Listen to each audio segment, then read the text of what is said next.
Boa noite, Dom. Meu nome é Otávio. Sempre vivi num vilarejo cercado de morros e estradas poeirentas, onde todo mundo se conhece desde cedo. Cresci ajudando meu pai na venda de farinha e na produção de cachaça caseira. Foi ele quem me ensinou o ofício, e assim herdei um pequeno comércio que fica bem diante da pracinha principal, perto de uma igrejinha antiga com rachaduras no frontão. Não tinha do que reclamar. De manhã, eu preparava o balcão, atendia os clientes que passavam para comprar bolos e cachaça em garrafas recicladas.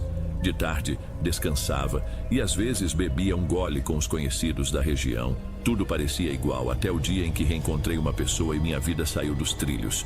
O nome dela era Vânia. A gente se conhecia desde a adolescência. A mãe dela viera de outro povo e havia boatos de que praticava benzimentos estranhos. Vânia sumiu do vilarejo assim que completou 20 anos, sem dizer para onde ia. Retornou depois de quase 10 anos, dirigindo um carro antigo, sozinha, com o cabelo muito maior e um jeito mais sério. Comentava que andou trabalhando com esteticistas e pessoas ligadas a terapias alternativas na cidade grande. Ninguém sabia detalhes do que ela fazia. Ela abriu um pequeno negócio ao lado de uma lojinha de artigos de costura, vendendo óleos, sabonetes artesanais e produtos naturais. Ao chegar perto, sempre dava para sentir um cheiro de arruda misturado com melado queimado. Num dia qualquer, quando foi buscar farinha na minha venda, cumprimentei e reparei que o rosto dela lembrava a garota que eu conhecera. Mas o jeito de falar parecia outro, mais reservado, como se carregasse algo que não pertencia à nossa rotina. Depois disso, comecei a observar Vânia sempre que ela aparecia. Toda manhã, eu tentava puxar assunto, oferecendo algum troco certo ou um delivery de farinha. Ela me agradecia, mas não se estendia na conversa. Até que certa vez disse: "Não estou disposta a começar nada com ninguém. Voltei só para resolver umas pendências e não quero me envolver." Eu não acreditei. Parecia mais pose de quem tem medo de se machucar do que uma recusa sincera. Senti que precisava provar que eu era diferente, que eu traria algo bom para ela. Minha rotina solitária me deixou mais vulnerável e fui me fixando na ideia de conquistá-la. Se eu não agisse, tinha certeza de que ela partiria de novo. Minha vontade não era apenas agradar, mas ser essencial para ela. Então lembrei de Dona Glória, uma senhora que morava no fim de um caminho tomado pelo mato, onde poucas casas ficavam de pé. Muita gente ali a chamava de bruxa pelas costas, mas alguns já tinham batido à porta dela em busca de rezas e simpatias. Diziam que curava doenças e realizava pedidos impossíveis. As histórias variavam. Uns falavam que ela era muito devota e que tudo não passava de crença popular. Outros garantiam que ela enterrava fotos de pessoas para atrair ou afastar amores. Eu sempre fui cético, mas a insistência na ideia de ter Vânia ao meu lado falou mais alto. Levei uma garrafa da minha cachaça, uns pães doces e uma foto que imprimi de uma rede social. Dona Glória aceitou tudo sem perguntar muito. Pôs a foto num potinho de barro com água e sussurrou umas palavras que não entendi.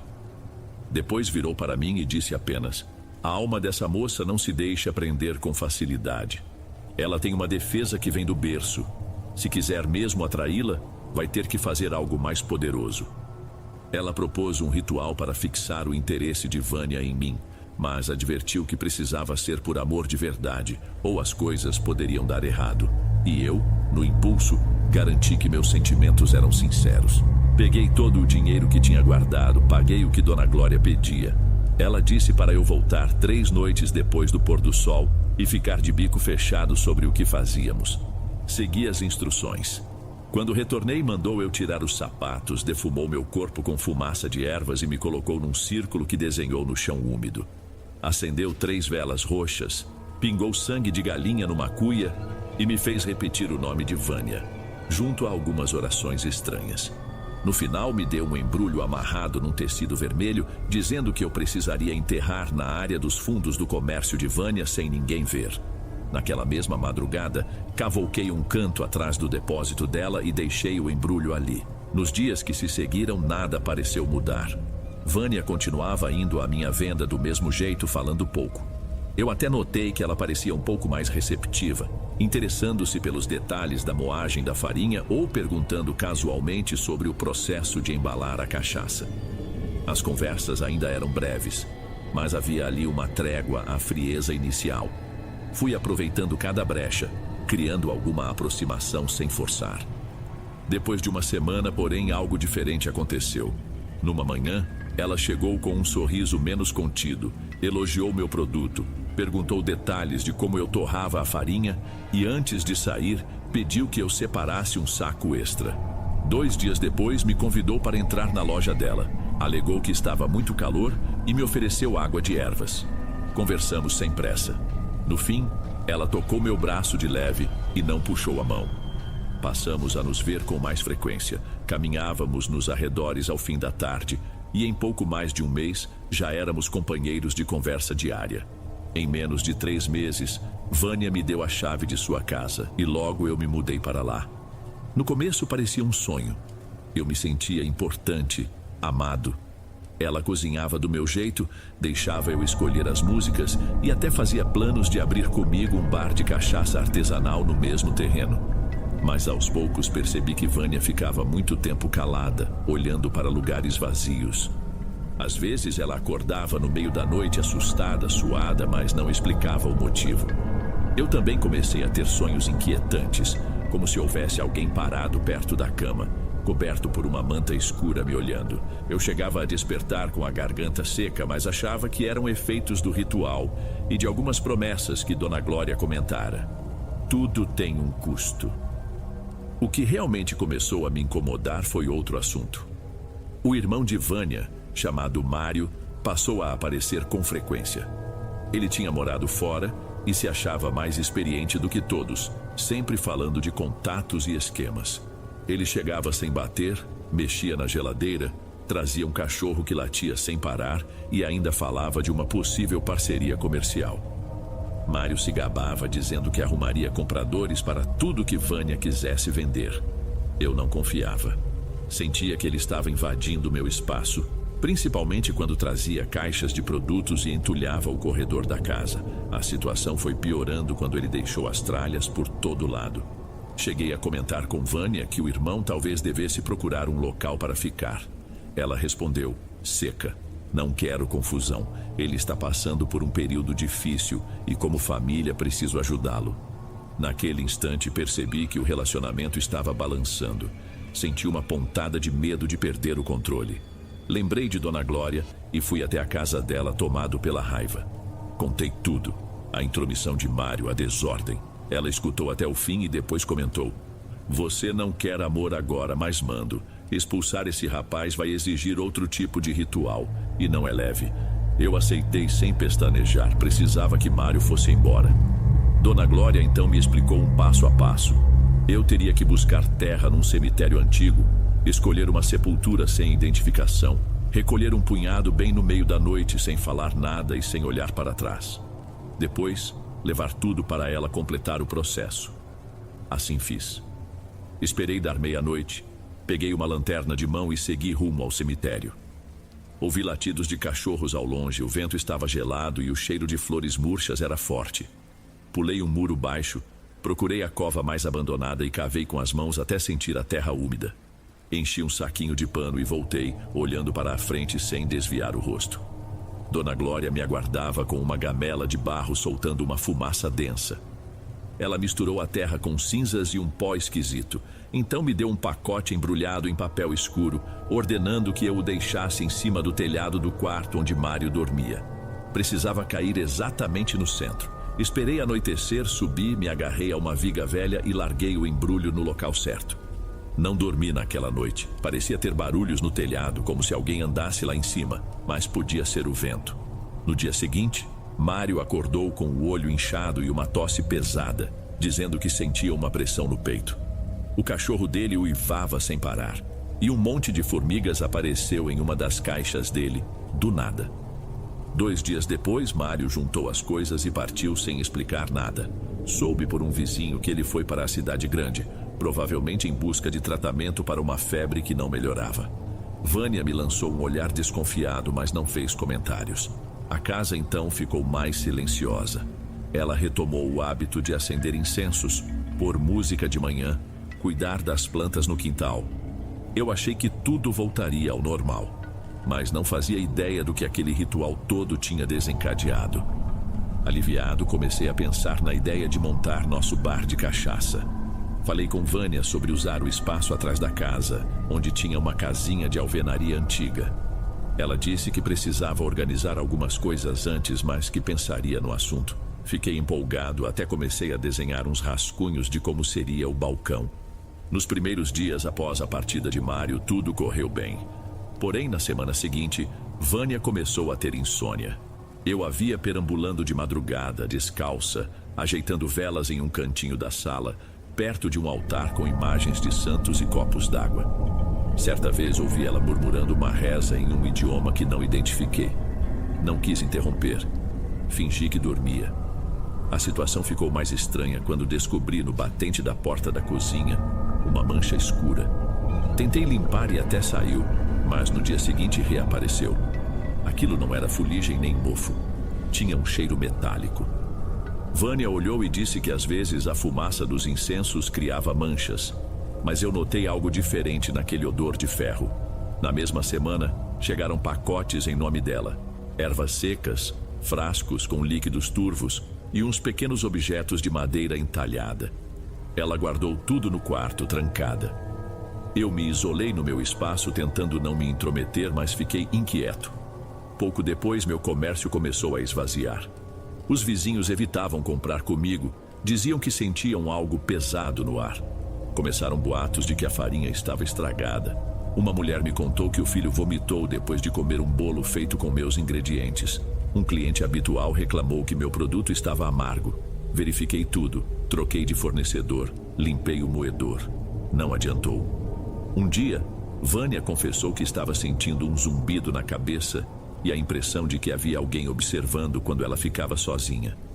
Ela me perguntou se eu andara fazendo algo diferente, se eu tinha procurado alguém para mexer com rezas. Desviei do assunto. Falei que poderia ser estresse. Ela pareceu não acreditar muito.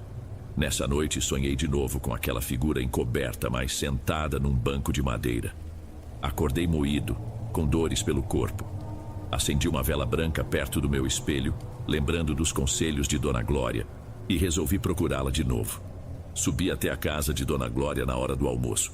Estava mais bagunçada, as paredes manchadas. Ela abriu a porta com a expressão cansada. Escutou meu relato sobre Mário, sobre a mancha, sobre os meus sonhos. Ficou em silêncio, me medindo com o olhar e por fim disse: "O ritual funcionou, mas você fez isso movido por raiva. Quando não há equilíbrio, tudo volta deformado. Suplico ajuda novamente."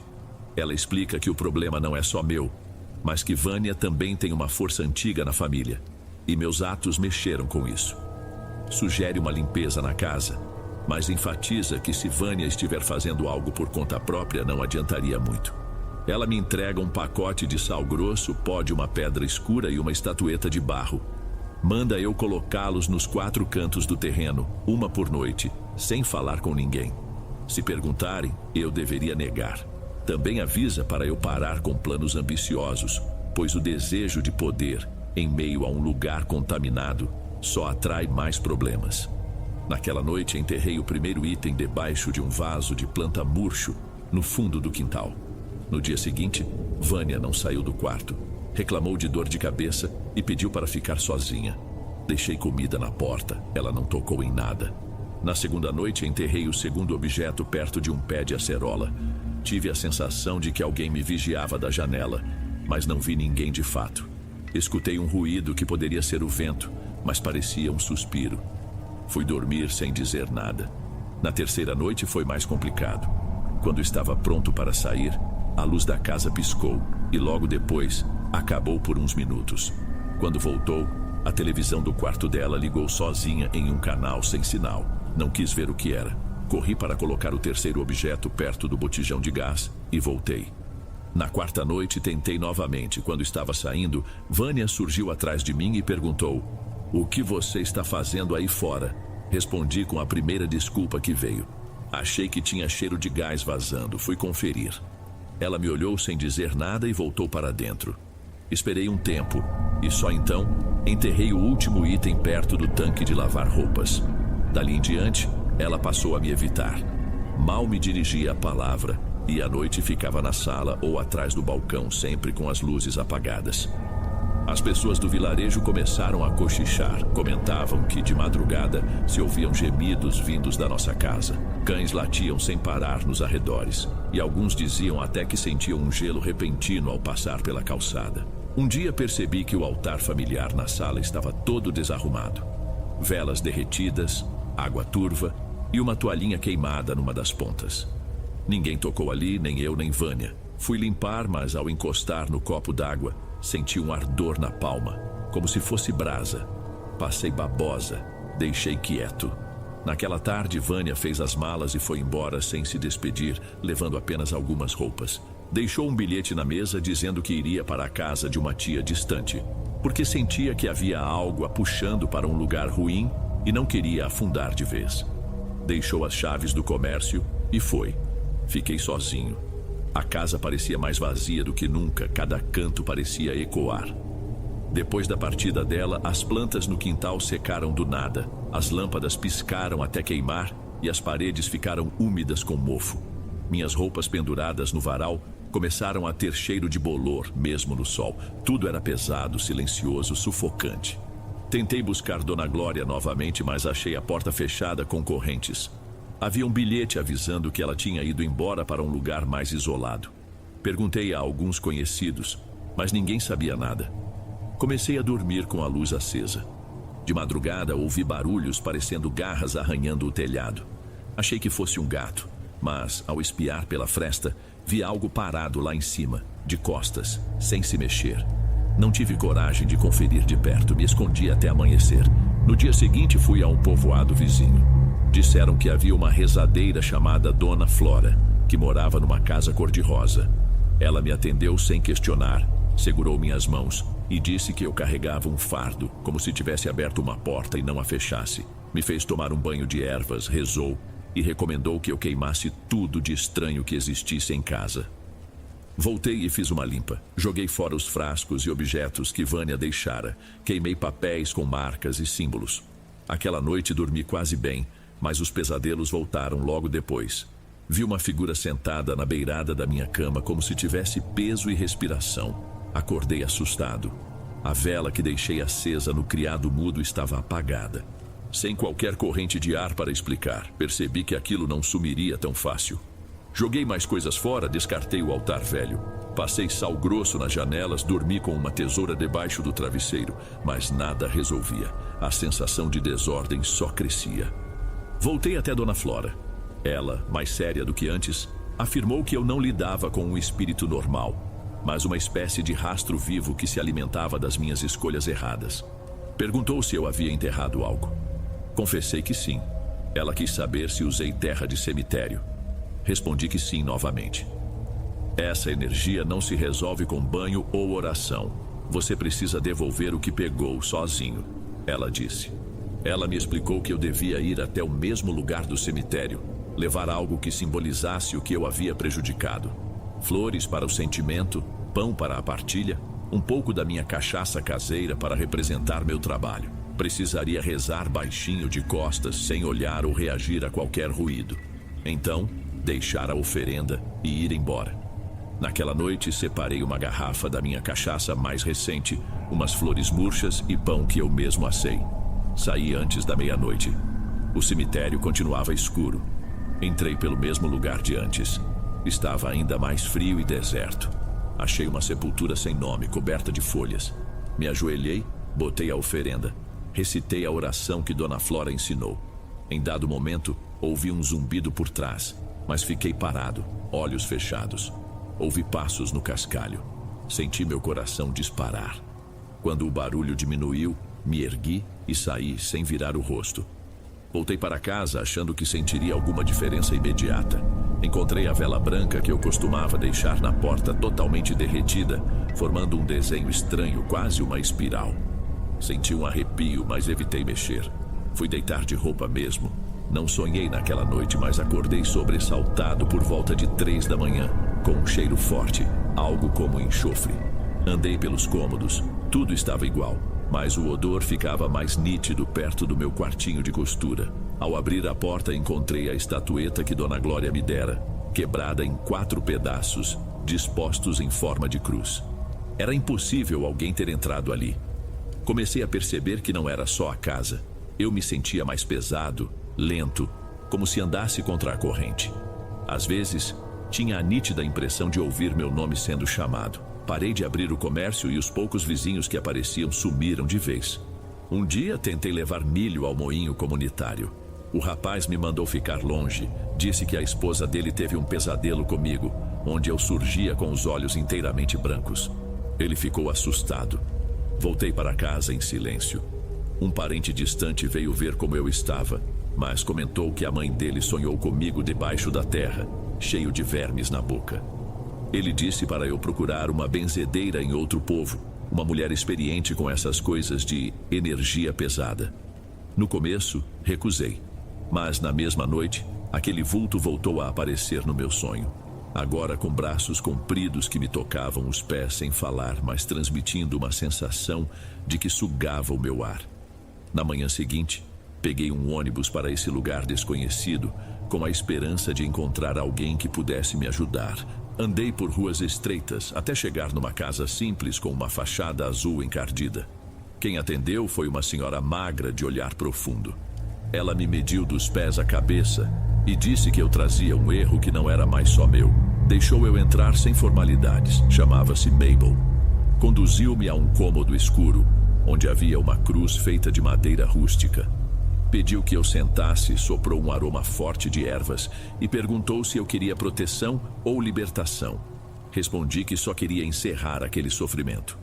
Ela disse que para isso eu teria que encarar minhas próprias falhas. Acendeu 3 velas pretas e colocou um punhado de sal grosso na minha mão, me pedindo que contasse tudo. Falei sobre minha ex, sobre Vânia, sobre o ritual de Dona Glória, o irmão Mário, os problemas com a casa, os sonhos. Ela ouviu calada.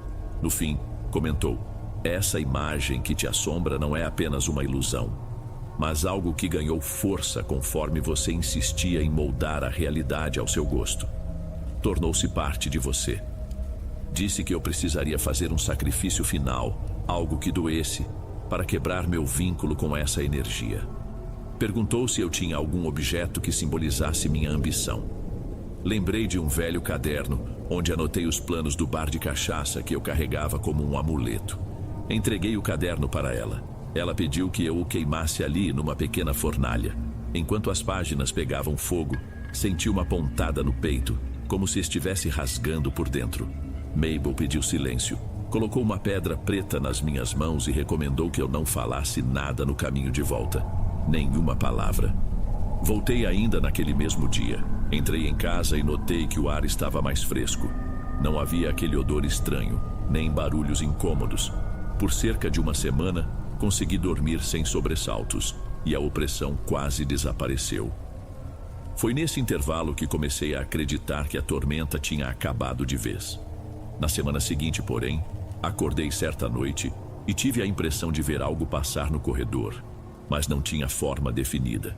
Voltei à região urbana ainda meio inquieto. Arrumei um trabalho simples num quiosque de salgados. Tive alguma esperança. Comprei roupas novas, joguei minha mochila velha no lixo. Num dia de entrega de encomendas, avistei Vânia ao longe, andando numa rua movimentada. Estava mais magra, com o cabelo preso.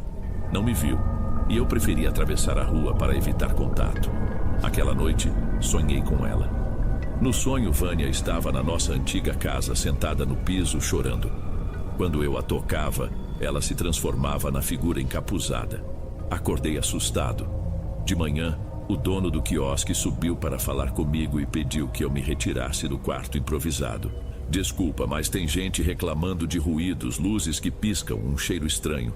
Não dá para continuar. Saí sem brigar. Sabia que não era invenção. Consegui me abrigar num cômodo pequeno nos fundos do quiosque, entre caixas de farinha. Ainda assim, a inquietação continuava. À noite, eu tinha a impressão de que algo se movimentava ao meu redor. Certa vez, um cliente olhou direto nos meus olhos, largou o salgado no chão e disse: "Parece que você não tem expressão nenhuma." Tentei contatar Mabel de novo, mas descobri que ela também tinha viajado para longe, sem previsão de retorno.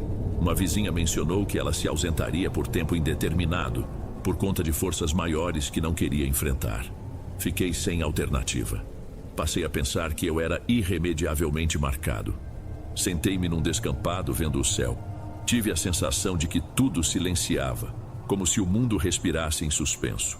Ouvi meu nome vindo do solo, mas pode ter sido minha imaginação.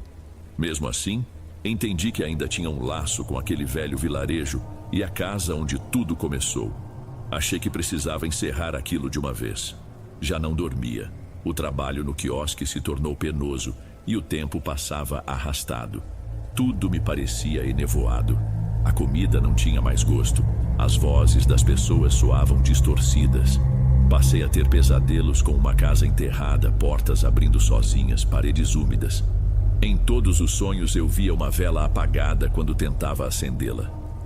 Num fim de tarde, peguei um ônibus de volta ao meu vilarejo. Levei só algumas roupas. Uma vela branca, uma pequena cruz de madeira e uma garrafinha da minha cachaça. Cheguei quando estava escurecendo. A rua onde ficava a casa estava deserta, a atmosfera estranha. O portão estava enferrujado, o quintal cheio de mato seco e a porta frontal tinha um aviso rabiscado: não entre. Empurrei assim mesmo. O ranger lembrava ossos estalando. Lá dentro, o cheiro de fechado me embrulhou o estômago. Ficou tudo tão calado que até meus passos soavam altos. Acendi a vela e coloquei no meio da sala. Sentei diante dela, respirando devagar. Por alguns instantes, nada. Então percebi a chama tremendo. Ela se dividiu em duas. Uma se apagou, a outra inclinou para baixo. Levantei e resolvi andar pelos cômodos. Cada espaço parecia ter um clima próprio. O banheiro tinha um frio úmido. O quarto que eu dividia com Vânia estava com a cama arrumada, mas parecia ninguém ter dormido ali havia tempos. Meu cantinho de costura estava bagunçado com pedaços de tecido, cadernos velhos e ferramentas enferrujadas. Era como se alguém tivesse revirado tudo após minha saída. Ao passar por um espelho no corredor, notei meu reflexo olhando de volta com atraso. Parei. Levantei a mão, mas a imagem não me seguiu. De repente, vi meu reflexo abrir um sorriso que eu não fazia. Segui em frente sem olhar de novo, indo até o quintal. A goiabeira, antes cheia de folhas, estava seca e partida ao meio. Onde eu enterrara os objetos para proteger a casa, havia um buraco escancarado, a terra revirada, quase negra.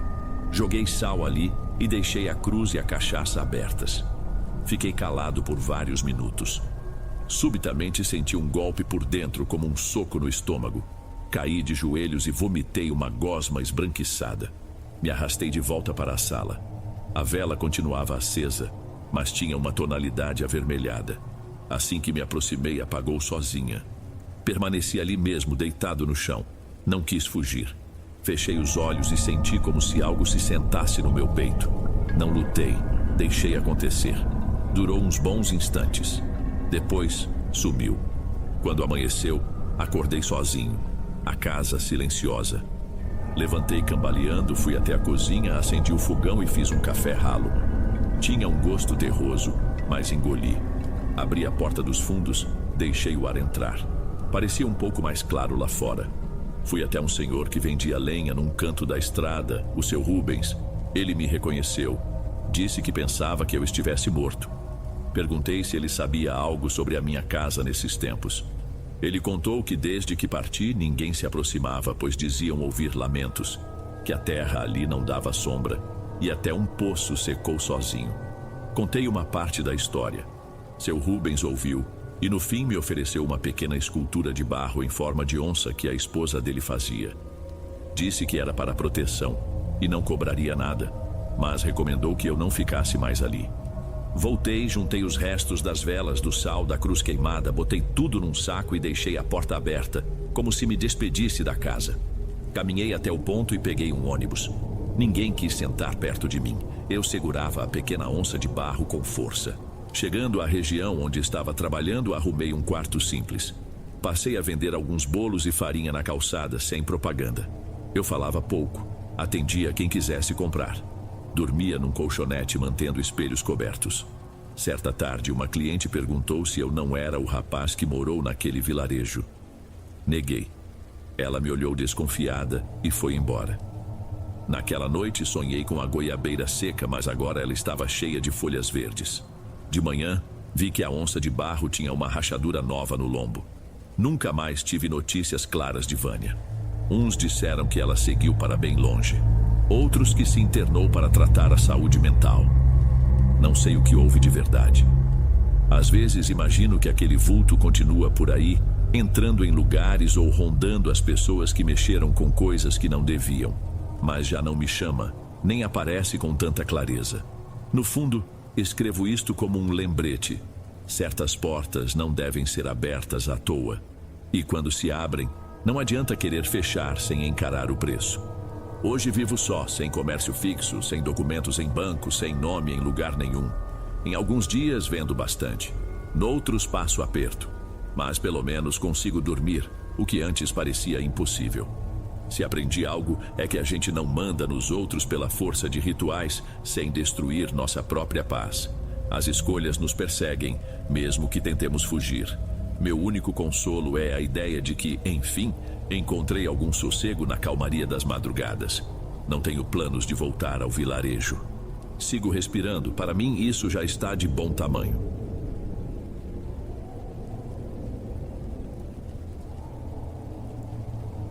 Ei pessoal, obrigado por ouvirem. Clique no sininho de notificações para ser alertado de todas as futuras narrações. Lanço vídeos novos todos os dias por aqui. Espero te ver nos próximos. Agora na tela vou deixar outros 2 bons vídeos que sei que irão gostar. Te vejo por lá.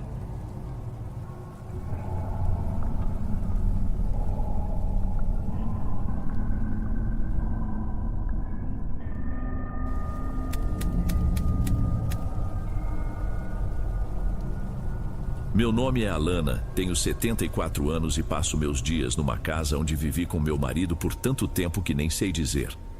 Sempre achei que a solidão fosse algo que a gente escolhesse, mas acabei percebendo que às vezes ela cai no nosso colo sem aviso. Perdi meu único filho chamado Breno quando ele tinha 28 anos.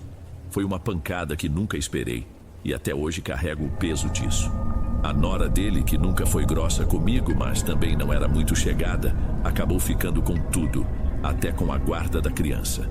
Se mudou para longe e desde então não tive mais notícias do meu neto.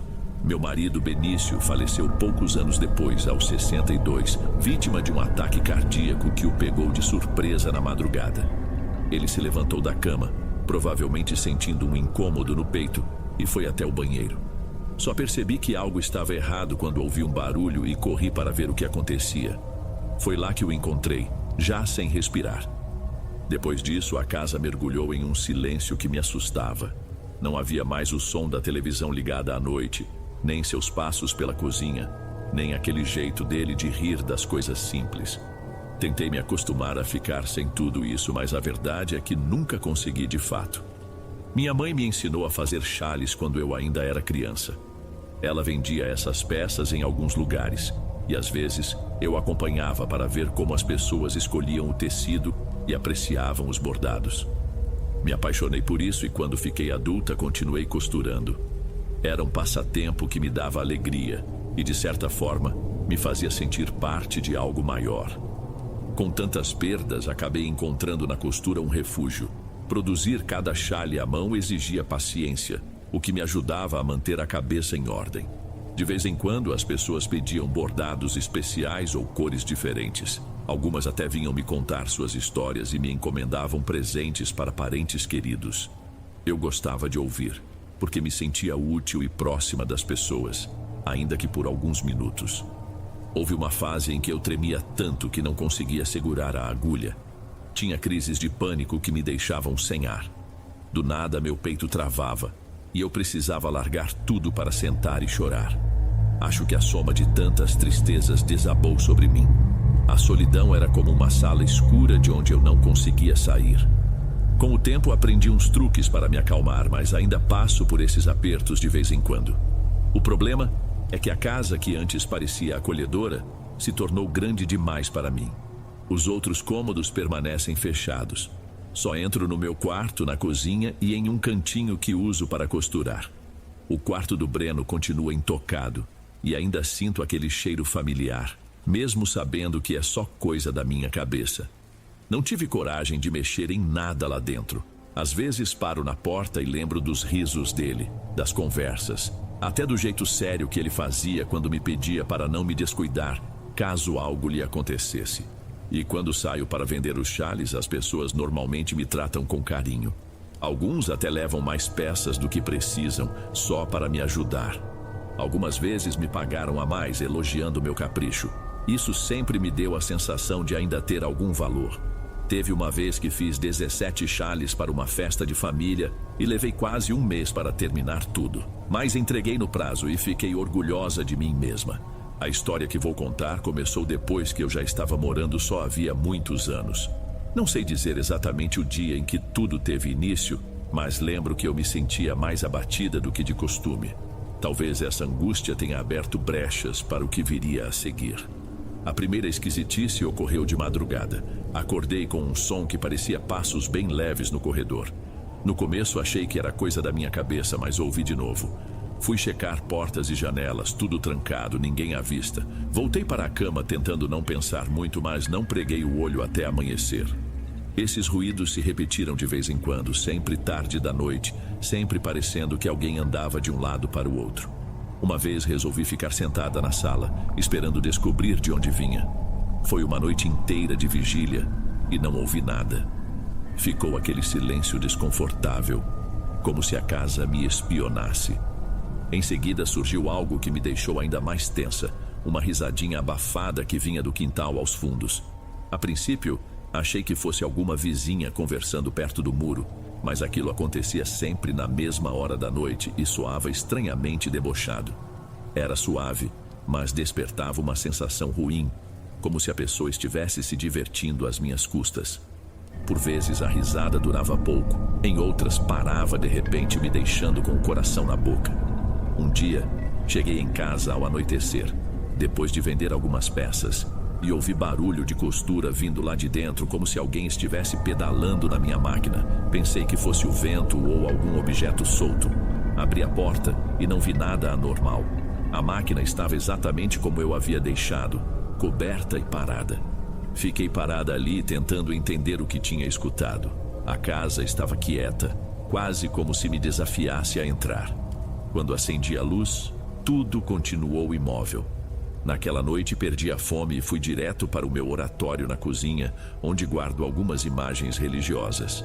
Acendi umas velas, borrifei água benta nas imagens e rezei pedindo proteção, lembrando de São Miguel, São Francisco, Nossa Senhora e outros nomes que me acompanharam desde menina. Fui jogando água benta nos cantos, nas janelas, nas portas, porque estava apavorada sem saber como me defender. A partir de então comecei a dormir com uma vela acesa. Ainda assim era difícil descansar. Fechava os olhos e ficava com a impressão de ter alguém por perto. Em certos momentos, escutava até um suspiro próximo da cama, o que me deixava nervosa. Teve noite em que despertei toda suada, sem saber o que estava acontecendo. Numa dessas ocasiões, eu já estava sem dormir direito havia dias. Deixava as luzes ligadas, sentada na minha cadeira de balanço, com um chale jogado sobre as pernas e um terço na mão. A televisão estava desligada e o único barulhinho era o de uma lâmpada fraca que parecia zunir. Quando me levantei para ir ao banheiro, senti que aquela quietude me incomodava demais. Ao passar pelo corredor, vi de relance uma pessoa. Era uma mulher, de costas, com o cabelo preso num coque. Parecia estar tentando abrir a porta do quarto do Breno, mexendo na maçaneta com uma calma inquietante. Fiquei estática por uns instantes, imaginando que se tratasse de uma invasora ou alguém que tivesse conseguido pular o muro. Mas não permaneci calada. "Saia daqui." Minha voz não saía tão firme, mas eu repeti: "Vá embora!" A mulher não deu a menor atenção. Continuou naquele esforço para abrir a porta sem se virar para mim. Meu corpo todo tremia, mas fui adiante e gritei de novo. Foi aí que ela finalmente abriu a porta e entrou no quarto. Não foi um caminhar comum, parecia que ela deslizava como se os pés mal tocassem o chão. Sumiu na escuridão do cômodo sem me olhar nem por um segundo. Cheia de medo, mas também de raiva, segui até a porta para tentar enxotar quem quer que fosse. Quando acendi a luz, não havia vestígio algum de ninguém. O quarto permanecia arrumado, com o mesmo chale que eu tinha deixado sobre a cama. A janela estava fechada com uma grade reforçada do lado de fora que nem se mexe. Não havia como fugir por ali. Verifiquei todos os cantos: armário, debaixo da cama, atrás das cortinas. Nada. Só um ar pesado e gelado que me causou um arrepio estranho. Eu tinha certeza de que aquilo não era uma pessoa comum. Era algo que decidiu entrar na minha casa sem ser convidado. O pior de tudo foi perceber que essa coisa entrou justamente no quarto do meu filho, como se soubesse o significado daquele lugar para mim. Algumas semanas depois, comecei a sentir que alguém me seguia na rua. Um dia precisei atravessar a cidade para entregar uns chales a uma conhecida e voltei no fim da tarde. O céu já estava escurecendo quando peguei o caminho de volta. Caminhava com a bolsa vazia no ombro e um chale ao redor do pescoço. De repente, tive a nítida sensação de outra pessoa atrás de mim, acompanhando meus passos com um leve atraso. Não tive coragem de olhar de imediato. Preferi apertar o passo e chegar logo em casa. Achei que fosse fruto do meu nervosismo, mas dias mais tarde aconteceu de novo. Dessa vez, já passava das 8 horas da noite. Segui por uma rua de paralelepípedos e aquela sensação voltou, ainda mais forte. Era como se alguém estivesse quase encostando no meu ombro. Tentei rezar mentalmente, mas o medo bateu mais forte. Quando finalmente dobrei a esquina para chegar na minha rua, algo se aproximou tanto que senti um baque no peito. Foi aí que parei, sem saber o que fazer. Virei rápido para ver se tinha alguém e por um instante achei ter vislumbrado uma figura feminina muito pálida sumindo atrás de um muro. A rua estava deserta, mas minha respiração disparou. Pouco tempo depois ocorreu algo mais assustador. Eu carregava alguns chales para entregar quando vi do outro lado da calçada uma mulher parada. Tinha um rosto quase sem feições, como se a pele não tivesse contorno de olhos ou nariz. A única coisa que dava para ver era uma boca anormalmente larga, meio aberta, mas sem som algum. Foi terrível. Quando percebi, ela já estava vindo na minha direção. Perdi o equilíbrio e caí de joelhos no chão. A sensação era de que aquele rosto sem olhos me encarava. A boca se mexia como se quisesse gritar, mas nenhum som saía. Eu tentava me levantar, mas minhas pernas pareciam travadas. O pavor tomou conta de mim. Senti como se empurrasse algo que não tinha peso nem forma. Era uma briga contra o ar, mas num surto de coragem consegui me soltar daquela paralisia e corri o mais rápido que pude, largando a bolsa e os chales. Só parei de correr quando meu peito ardia. Ao olhar para trás não vi absolutamente nada. A rua estava vazia e tudo parecia tão comum que cheguei a duvidar do que eu tinha visto. No dia seguinte, voltei para buscar minha bolsa já suja e molhada, mas não me importei. Eu só conseguia pensar que havia algo atrás de mim e não era deste mundo. Eu não era de me abrir com ninguém, mas havia uma senhora chamada Eulália, que morava a algumas casas da minha. Ela sempre me oferecia ajuda, trazia bolo, perguntava se eu precisava de alguma coisa. Um dia, desabei e contei tudo. Os passos, a risada, a mulher no corredor, a aparição sem rosto. Ela me ouviu com atenção, mas percebi em seu olhar uma mistura de pena e de desconfiança. Deu aquele suspiro que a gente dá quando acha que a pessoa está inventando ou exagerando por solidão. Ainda assim, foi delicada e não me criticou abertamente. Depois de ouvir meus relatos, sugeriu que a filha dela, Estela, viesse passar algumas noites comigo para ver se eu me sentia mais segura. Como eu já não aguentava o peso daquela casa vazia, acabei concordando. Estela era uma garota de 15 anos, quieta, mas muito gentil, que gostava dos meus chales e sempre me cumprimentava com educação. Ela trouxe um colchão e o colocou perto da minha cama. Contei que às vezes eu tinha problemas para dormir por conta de uns barulhos estranhos, mas pedi que ela não se assustasse e que, se acontecesse algo, apenas rezasse. Se ouvir alguma coisa estranha, tente manter a calma. Ela deu um sorriso tímido e disse que faria o possível, pois a mãe já a havia preparado para eventuais esquisitices. Não demorou muito para ela mesma perceber. Numa madrugada, me cutucou enquanto eu cochilava. Estava com os olhos arregalados, dizendo que ouvia um som de riso vindo de fora. Eu também escutei. Parecia aquela mesma risadinha debochada bem perto da janela da cozinha. Devíamos ver o que é, dona Alana. Fiz sinal para ficarmos em silêncio. Tentei tranquilizá-la, dizendo que talvez fosse alguém na rua. Por dentro, eu estava apavorada, mas não queria passar meu medo para ela. A presença da Stella acabou trazendo um certo alívio para o ambiente. A casa parecia menos sufocante com uma voz jovem por perto. Mesmo assim, durante as primeiras noites da estadia dela, acordei algumas vezes sobressaltada, ainda sentindo passos ao longe ou uma corrente de ar gelado, como se a mesma energia estivesse espreitando. Mas não demorou muito para essas manifestações perderem força. Passei a levantar de manhã sem aquela sensação de estar carregando o mundo nas costas. Continuei fazendo minhas orações antes de dormir, agora com uma fé mais firme. Às vezes Stella rezava junto, e eu sentia uma paz estranha. Era como se algo pesado estivesse indo embora, pouco a pouco, à medida que eu me permitia dividir o medo com outra pessoa. Aquela mulher que vi no corredor não deu mais as caras. O vulto sem rosto também não voltou a me atormentar. De vez em quando, vinha à memória o som daqueles passos ou a imagem daquela boca se abrindo, mas já não era uma lembrança que me tirava ao chão. Com o passar dos dias, percebi que o fato de não enfrentar tudo sozinha funcionava como um escudo contra o que quer que fosse aquilo. Fiquei pensando no porquê de tudo ter acontecido. Será que foi o meu apego ao que perdi que abriu as portas para essas coisas estranhas? Passei a acreditar que quando a gente não se despede direito de quem foi embora, acaba acumulando uma energia ruim que pode atrair presenças que não deveriam estar aqui. Hoje enxergo que é preciso deixar quem já partiu encontrar o próprio caminho, assim como nós precisamos seguir o nosso. Percebi que guardar as roupas e os objetos exatamente como eram não era sinônimo de amor, e sim uma forma de aprisionar a mim mesma e talvez até eles. Libertar-se é duro, mas é a única maneira de afastar aquilo que não tem lugar no nosso mundo.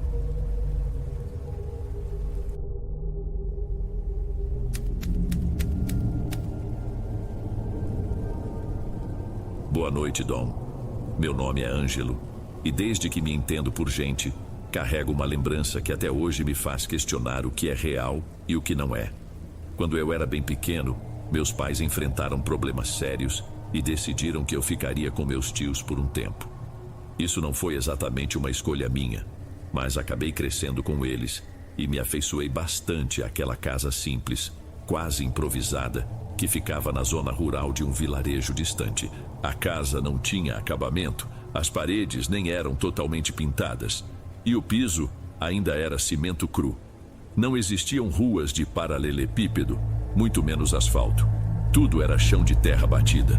A região tinha terrenos baldios, alguns com árvores frutíferas e outros cheios de mato alto. As casas ficavam separadas por longos espaços, então a gente raramente via algum vizinho fora de datas especiais. Apesar do calor intenso que costumava fazer ali, sempre passava uma brisa vinda das colinas, o que tornava o fim de tarde mais agradável. Meus tios eram pessoas muito simples e sempre demonstraram carinho comigo. Minha tia principalmente me tratava como filho. Fazia as comidas que eu gostava, cuidava de mim quando eu ficava doente e nunca deixava faltar o básico. Ela já tinha um filho, o Marcelo, que na época era adolescente. Depois de algumas complicações de saúde, minha tia não pôde ter mais filhos. Então, quando cheguei, ela me recebeu como uma bênção inesperada. Eu era bem pequeno e estava aprendendo a falar, enquanto o Marcelo era quase um jovem formado. Talvez por isso ela me enchesse tanto de mimos. Claro que, de vez em quando, minha tia ficava brava comigo quando eu aprontava ou não fazia as tarefas que me davam. Mas nunca fui maltratado, e os anos passaram sem grandes problemas. Quando completei 9 anos, o Marcelo fez 18. Ele sempre foi alto, com braços fortes, pois trabalhava em serviços pesados junto ao meu tio. Com o tempo, percebi que o Marcelo mudou de comportamento. Passou a ficar mais tempo sozinho, falava pouco e não parecia tão à vontade como antes. Evitava conversar até comigo, que era como um irmão mais novo para ele. Minha tia ficava preocupada, tentava descobrir o que se passava, mas ele não dava muitas pistas. Certa vez o Marcelo chegou em casa com a roupa rasgada e uma expressão fechada. Minha tia insistiu em saber o que tinha acontecido. Foi um galho que rasgou a camisa. Ele disse apenas isso. Ninguém acreditou muito naquela história, mas não houve uma conversa longa sobre o assunto. Ele só continuava mais calado. Ainda assim, era trabalhador, ajudava com construção, limpava lotes, cortava lenha e fazia bicos em chácaras ali perto. Tinha também um tio que pescava e às vezes voltava com boas quantidades de peixe. Parecia que ele fazia de tudo para se manter ocupado. O Marcelo tinha alguns conhecidos, todos rapazes que haviam crescido naquela mesma região. Um desses amigos, o David, convidava o Marcelo para trabalhar num sítio de um parente idoso que precisava de ajuda para cuidar de animais e fazer serviços gerais.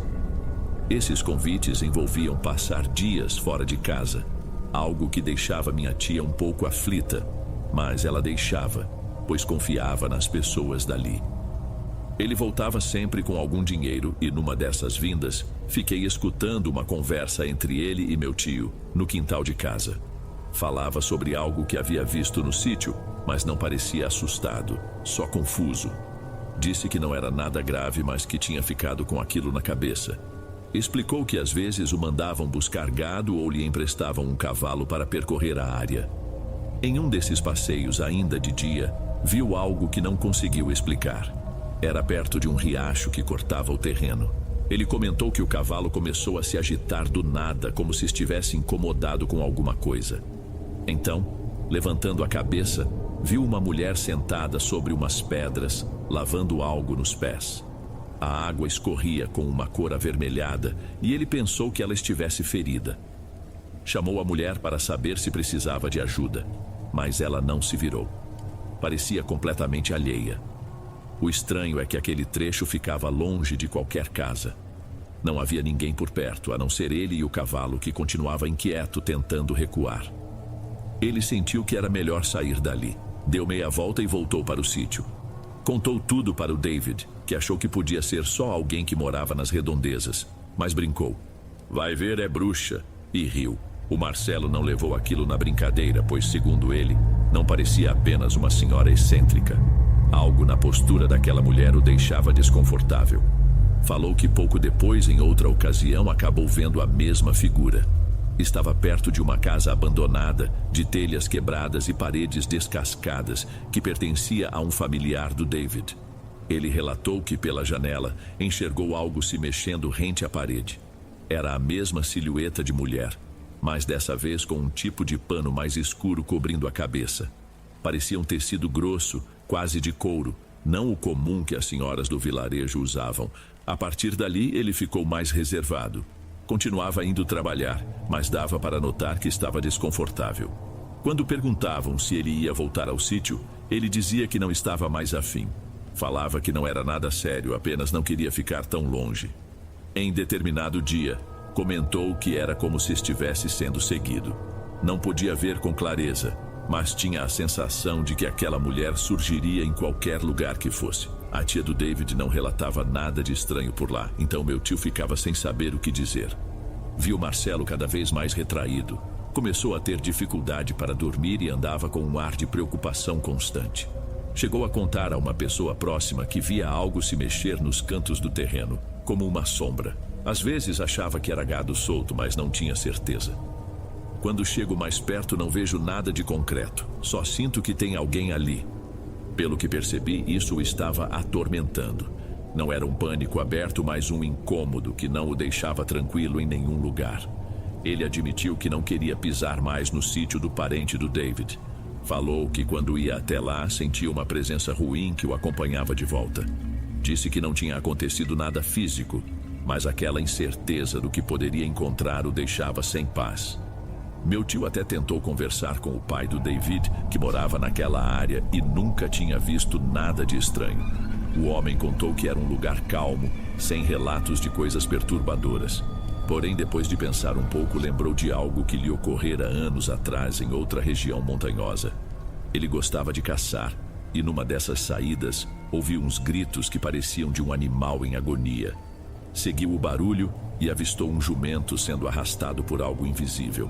O animal se debatia, mas sumiu no meio do mato como se estivesse preso por uma força que não conseguia enxergar.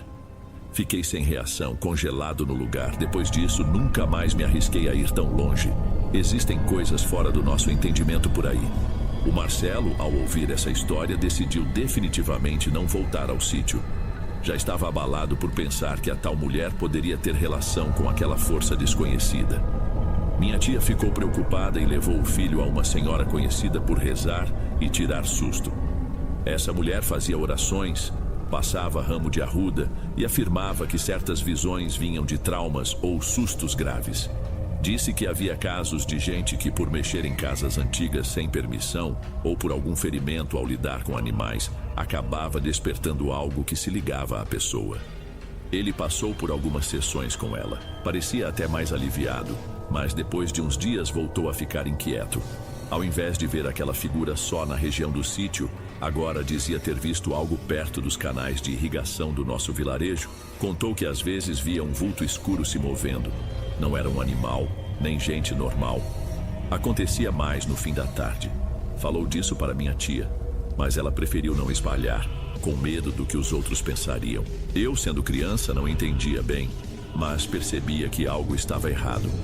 Via o Marcelo nervoso, sem conseguir ficar em paz.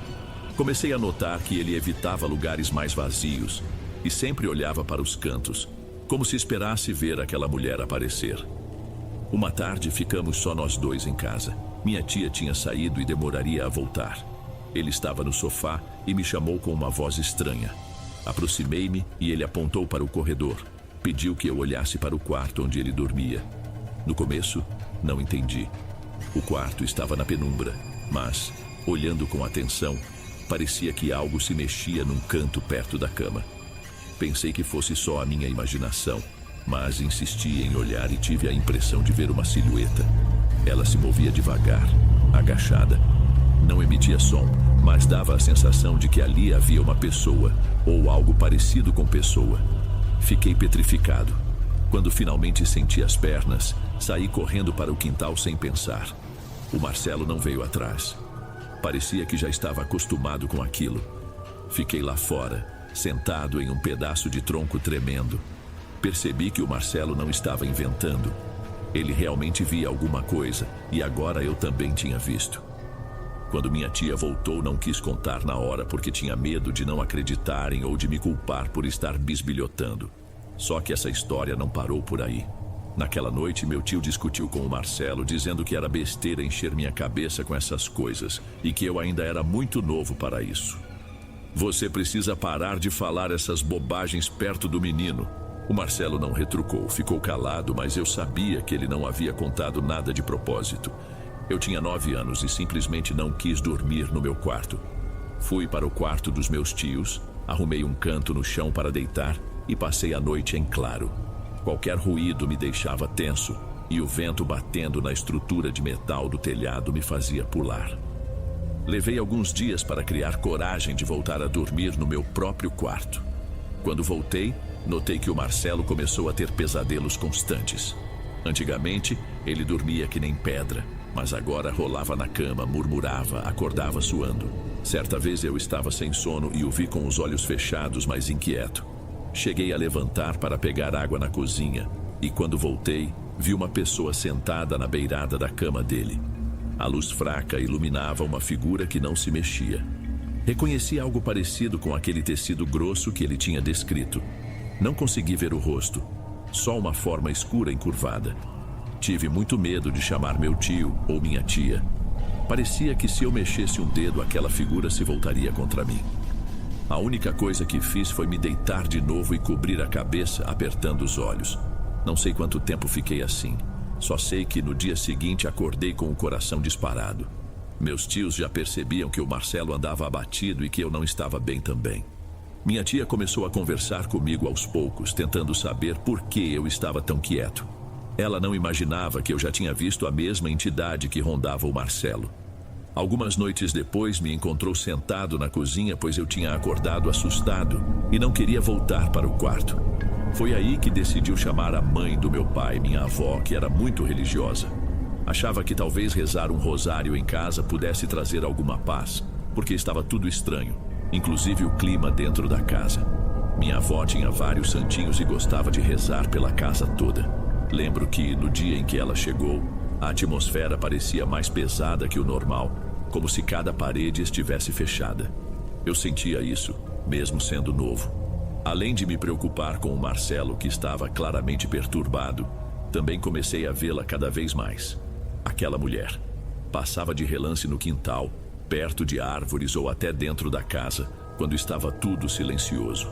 Era como se fizesse parte das sombras, mas a cada aparição parecia mais encurvada e com mãos ainda mais finas, como se estivesse se deteriorando diante dos nossos olhos. Eu não entendia direito se aquilo era fantasma, se era uma pessoa estranha ou um pesadelo meu. Um dia cheguei da escola e a porta estava destrancada. Entrei e vi que havia alguém na sala, sentado na cadeira de balanço da minha tia. Antes de perceber quem era, tomei um susto enorme ao notar que não se tratava dela. A luz do dia iluminava um pouco, mas aquela figura continuava meio encoberta. Vi as mãos, muito finas, quase sem carne. Ela passava as pontas dos dedos ao longo dos braços da cadeira, repetindo o movimento. No mesmo instante saí correndo. Gritei e fiquei no quintal, sem conseguir dizer nada. Minha tia veio tentando me acalmar, mas eu só apontava para dentro. Quando ela entrou comigo, não havia ninguém. A cadeira estava parada. Foi nesse momento que ela entendeu que alguma coisa realmente não estava certa. No dia seguinte, minha tia trouxe velas benzidas, um recipiente com água benta e umas imagens que colocou em cada porta. Passou a borrifar água nos quartos e a rezar baixinho. Eu não entendia as palavras, mas sabia que ela estava pedindo proteção contra o que quer que estivesse ali. Ela colocou uma imagem sagrada perto do meu quarto, acendendo uma vela à noite. De certa forma, isso me causava tanto alívio quanto aflição, porque a chama da vela criava sombras nas paredes e eu morria de medo de uma delas tomar forma novamente. Passei a acordar diversas vezes de madrugada e a primeira coisa que via era aquela imagem semi-iluminada. Sentia um arrepio, mas não podia fazer nada além de me virar para o outro lado e tentar não pensar no que estava nos rondando. Certa noite escutei um rangido como se o piso ou alguma viga estivesse se movendo. Abri os olhos e fiquei olhando para a porta, sem coragem de levantar. Tive a impressão de que a imagem junto à porta parecia maior, como se a sombra dela ocupasse mais espaço na parede. Fechei os olhos e fiquei estático debaixo do cobertor, rezando mentalmente para aquilo ir embora. Quando a manhã chegou, eu estava exausto. Sabia que o Marcelo também passava por coisas parecidas, pois o via acordando de sobressalto pedindo água ou respirando ofegante. Nós não falávamos muito sobre isso, talvez por medo de dar mais força ao que acontecia. Às vezes eu tentava dizer que estava assustado, mas ele pedia: "Não pensa nisso, tenta dormir", como se ignorar fosse resolver. Só que não ajudava muito. Eu passava as noites com pesadelos, imaginando uma face apodrecida debaixo daquele pano, algo que talvez nem fosse humano. Quando acordava, não sabia se tinha sido sonho ou realidade, pois era tudo muito vívido. Algumas vezes o Marcelo me pedia para chamar minha tia, pois dizia que sentia falta de ar ou que a cabeça doía muito. Ele ficava sentado na cama, suando frio, e eu corria para o quarto dos meus tios implorando ajuda. Minha tia rezava sobre a cabeça dele, passava um pano molhado e ficava repetindo palavras baixas, como quem quer expulsar algum mal. Eu me sentava num canto e tentava não encarar a escuridão. Depois voltava para a cama, mas não conseguia dormir. Certa noite criei coragem para perguntar ao Marcelo se ele tinha visto o rosto da tal mulher. Ele me olhou como se não quisesse responder, mas no fim disse que nunca conseguia enxergar a face dela, pois sempre estava coberta ou em ângulos que impediam ver qualquer detalhe. Pensei em contar que nos meus pesadelos eu a via com o rosto completamente deteriorado, quase sem traços humanos. Mas tive medo de deixá-lo ainda mais perturbado. Fiquei calado, virei para o lado e deixei o assunto morrer. Minha tia não sabia mais o que fazer. Estava abatida, sem dormir direito, orando sozinha pelos cantos da casa. Até que decidiu chamar uma conhecida de sua sogra, uma senhora que conduzia rezas especiais quando alguém achava que existia algo pesado rondando a família. Ela dizia que não se tratava de curandeirismo ou feitiço, mas sim de devoção para expulsar energias ruins. "Não vou dar nenhuma explicação mística, só vou rezar pela proteção da casa", foi o que disse quando chegou. Não a vi fazendo nada além de orar, mas ela era confiante no que fazia. A cada noite, depois das rezas, ela pedia para mim e o Marcelo ficarmos de frente um para o outro, enquanto tocava nossas cabeças, pedindo a Deus que afastasse qualquer influência ruim.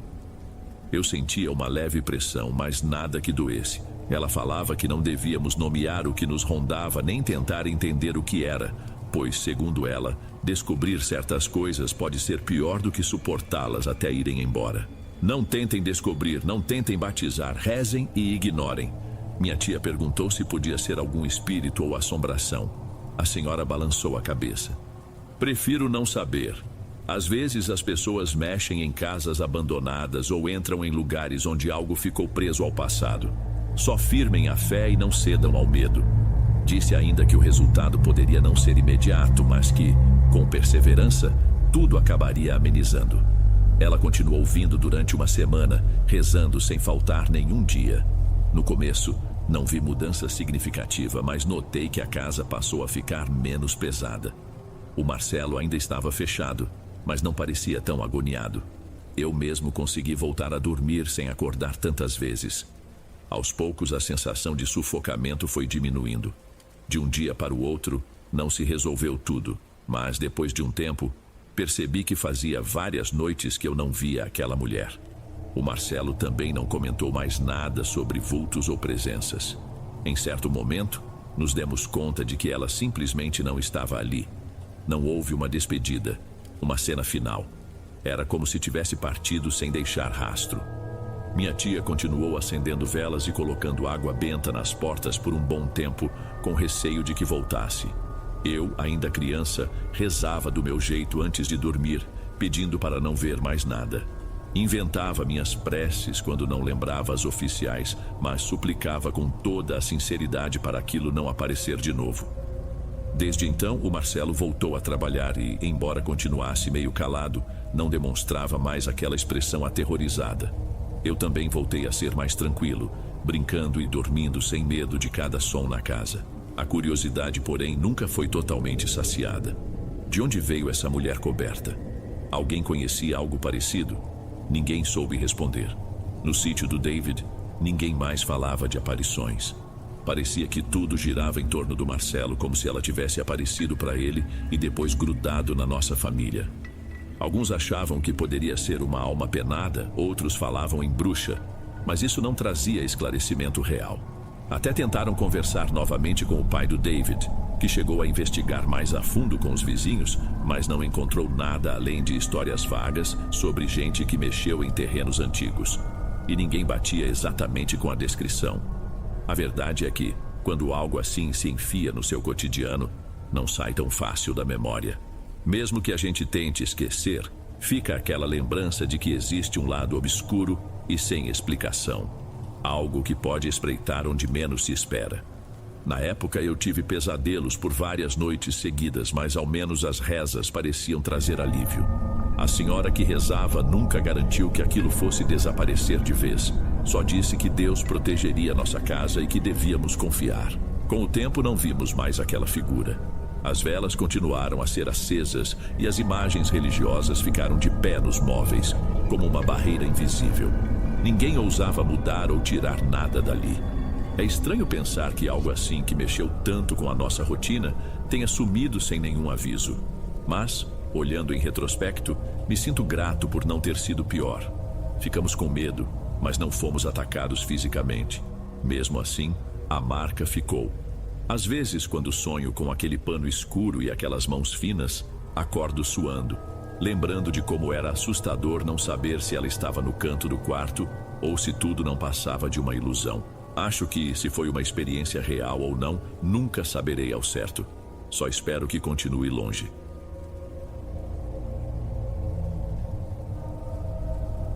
Antes de irmos para o último relato, se ainda estiver por aqui, comente o horário que está assistindo.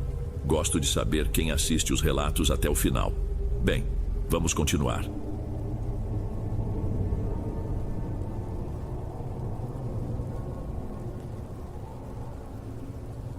Antes de irmos para o próximo relato, se você é novo por aqui, não se esqueça de se inscrever no canal e ativar o sininho para receber as próximas histórias. Sua presença é importante e seu apoio é essencial. Bem, vamos continuar.